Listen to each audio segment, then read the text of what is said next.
Naririnig nyo ba yung manok ko? Pumuputak, putak, putak. Sino sa inyo? Ayun, may itlog. O yun, oh. Itlog dito sa baba. So, kunin natin yung egg. Kunin natin. Itlog siya. Ito yung tatlo. Ay, meron din siyang egg. Sino sa inyo tatlo? So, may isa ngayon dito. Mainit pa. So, ito na siya. Magdidilig tayo ng halaman. O, yung aking pepper, may bunga pa naman siya. O. Yan, o. Nasisira nga, o. May bunga pa naman siya nalalanta. Ito pa yung isa. Ito yung ampalaya ko. Yan, oh, malaki na siya. May bulaklak at saka may bunga. Sana lumaki. Pero alam nyo, sa init ng panahon, ang dali nilang matuyot. Kagabi lang, bago ako matulog, diniligan ko to eh. Ito yung sili ko. Sili na bell pepper. Na maliliit. Bell. Talagang mukhang bell.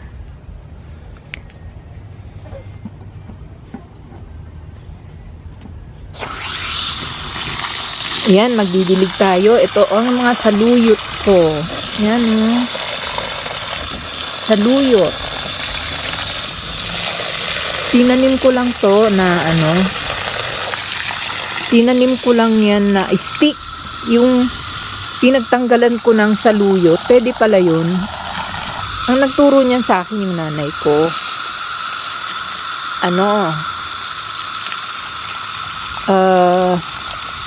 Yung pinagtanggalan mo ng saluyot, yung sanga lang, itutusok mo sa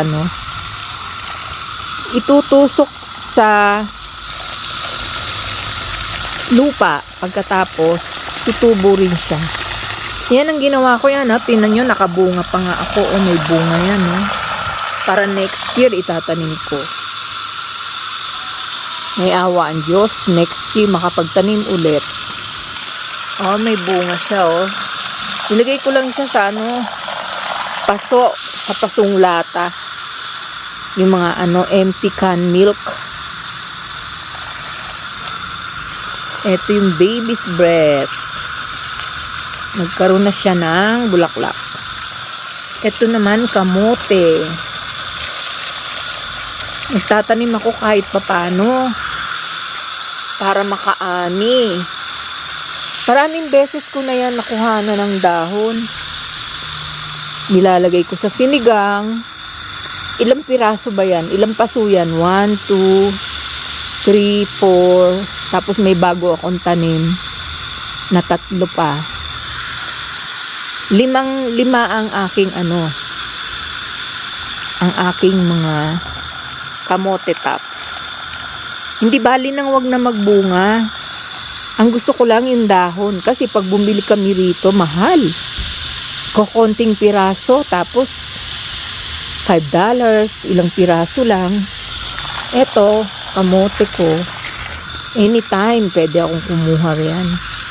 Yun nga, namamatay na rin yung mga talong ko. O, tingnan nyo, may bunga pa naman. Ayun, may bunga. Ilang beses na rin ako nakakuha riyan.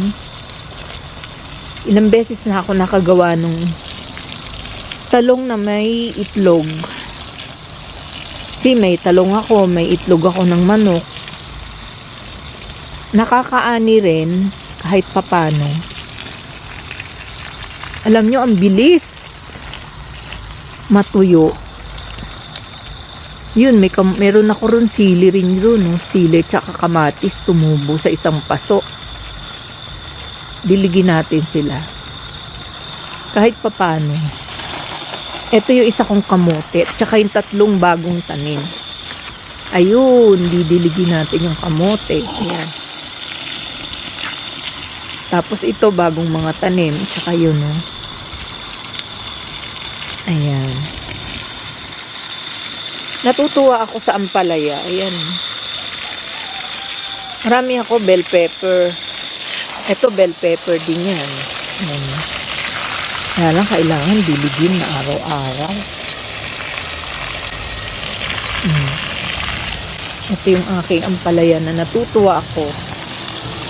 Kahit papano, nakakaano pa rin. Nakakapamuhay. Baka mabasa yung camera ko. Ito.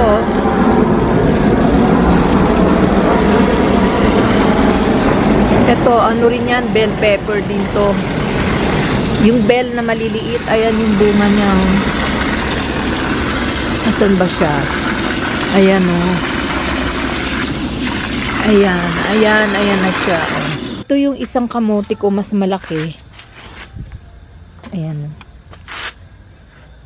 Mas malaking paso. Isa pang kamote. Tanlad. O yung bell pepper din to. Ayan. Pechay dito. Na maganda. Kamatis. Na maliliit. Yung sa Costco. Kakatuwa. Ito naman. 2 paso yan. Isa yan. Ito kamatis sa maliliit. At saka ito. Puro dahon. Walang bunga. Konting bunga lang. Ayan o. Tanlad pa rin. Kamatis na isa. Maraming bunga rin. Yan siya. Mga 15 yata ang nabilang ko rito sa puno na to. Ito. Bell pepper. Yung mga bunga, ayan. Sana lumaki. At sana huwag siyang mamatay. Orange. Peppermint yan. Ang bango-bango. Bango.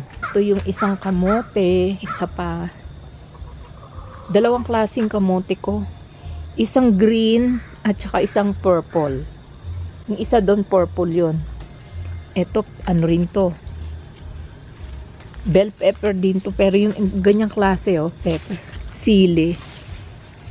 Malago siya, marami siyang bulaklak. Sana dumami rin ang bunga niya kasi ang dami niyang bulaklak. Ano ba ngayon? August. Pag nag-winter na, babay na. Babay sa lahat. Kamote. And tapos ito yung pechay ko. Ito, nagbubulaklak na. Tinanggal ko yung bulaklak. Ay, peaches. Ang tagal mahinog. Meron din siyang maraming bunga. Marami rin siya. Kahapon kumuha ako dyan, kulay red. Yun may red doon Yun. Sina niyo yung aking bunga ng ampalaya siya, nabuhay ko siya. Alam nyo, tinapon ko rin lang yan. Hindi ko akalain na mabubuhay pala siya. Dito, yung time ng pagdidilig namin,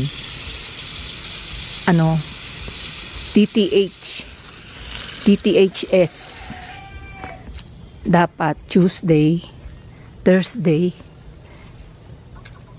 and Saturday lang magdidilig.